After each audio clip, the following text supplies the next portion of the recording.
കടുത്തുരുത്തി നിയോജക മണ്ഡലത്തിന്റെ സ്വപ്ന പദ്ധതിയായ കടുത്തുരുത്തി ബൈപ്പാസിന്റെ ഔപചാരിക ഉദ്ഘാടനം ജൂലൈ 18 ശനിയാഴ്ച വൈകിട്ട് 5 മണിക്ക് മുഖ്യമന്ത്രി വി.ഡി. സതീശൻ നിർവഹിക്കുമെന്ന് മന്ത്രി മോൻസ് ജോസഫ് അറിയിച്ചു. കടുത്തുരുത്തി ബ്ലോക്ക് ജംഗ്ഷനിൽ നിന്നും ആരംഭിച്ച് ITC ജംഗ്ഷന് സമീപത്തായി അവസാനിക്കുന്ന വിധത്തിൽ നിർമ്മിച്ചിട്ടുള്ള കടുത്തുരുത്തി ബൈപ്പാസ് ഗതാഗതത്തിന് തുറന്നുകൊടുക്കുന്നതോടെ കോട്ടയം, എറണാകുളം സംസ്ഥാന പാതയിലെയും കടുത്തുരുത്തി ടൗണിലെയും കാലാകാലങ്ങളായുള്ള ഗതാഗതക്കുരുക്കിനും കടുത്ത യാത്രാ ദുരിതത്തിനും ശാശ്വത പരിഹാരമാകും.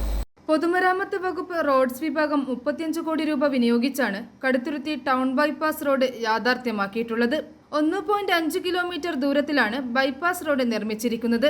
കടുത്തുരുത്തി MLA അഡ്വക്കേറ്റ് മോൻസ് ജോസഫ് പൊതുമരാമത്ത് വകുപ്പ് മന്ത്രിയായി പ്രവർത്തിച്ചിരുന്ന 2007-2008 കാലഘട്ടത്തിലാണ് കടുത്തുരുത്തി ബൈപ്പാസ് വികസന പദ്ധതി 1996-2001 കാലഘട്ടത്തിൽ സംസ്ഥാന ബജറ്റിൽ ടോക്കൺ പ്രൊവിൻഷൻ കൊടുത്ത് ഉൾപ്പെടുത്തിയെങ്കിലും സ്ഥലമെടുപ്പ് നടപടികൾ ആരംഭിക്കാൻ കഴിഞ്ഞിരുന്നില്ല.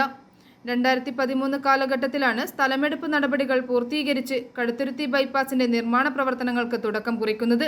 ജൂലൈ 18 5 മണിക്ക് ITC ജംഗ്ഷന് സമീപത്തുള്ള ബൈപ്പാസ് റോഡിന്റെ പ്രവേശന കവാടത്തിൽ വെച്ച് മുഖ്യമന്ത്രിക്കും മന്ത്രിമാർക്കും വിവിധ ജനപ്രതിനിധികൾക്കും സ്വീകരണം നൽകും. തുടർന്ന് ബൈപ്പാസ് റോഡിലൂടെ മാർക്കറ്റ് ജംഗ്ഷൻ ചുറ്റി റോഡ് ഷോ പൊതുസമ്മേളനം നടക്കുന്ന ഗൗരീശങ്കരം ഓഡിറ്റോറിയത്തിലെത്തും. മന്ത്രി മോൻസ് ജോസഫിന്റെ അധ്യക്ഷതയിൽ ചേരുന്ന യോഗത്തിൽ വെച്ച് കടുത്തുരുത്തി ബൈപ്പാസ് റോഡിന്റെ ഔദ്യോഗിക ഉദ്ഘാടനം മുഖ്യമന്ത്രി വി.ഡി. സതീശൻ നിർവഹിക്കും.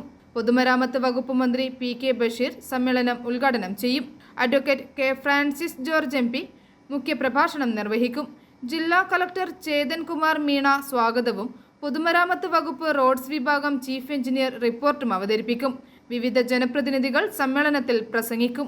നമ്മുടെ കടുത്തുരുത്തി നിയോജക മണ്ഡലത്തിലെയും കോട്ടയം ജില്ലയിലെയും ഏറ്റവും പ്രധാനപ്പെട്ട വികസന പദ്ധതികളൊന്നായ കടുത്തുരുത്തി ടൗൺ ബൈപ്പാസ് റോഡിന്റെ ഔപചാരികമായ ഉദ്ഘാടനം ഈ ശനിയാഴ്ച ജൂലൈ 18 ശനിയാഴ്ച വൈകുന്നേരം 5 മണിക്ക് ശേഷം 5:30 ബഹുമാന്യനായ കേരളത്തിന്റെ പുതിയ മുഖ്യമന്ത്രി ശ്രീ വി.ഡി. സതീശൻ അവർ നിർവഹിക്കുകയാണ്.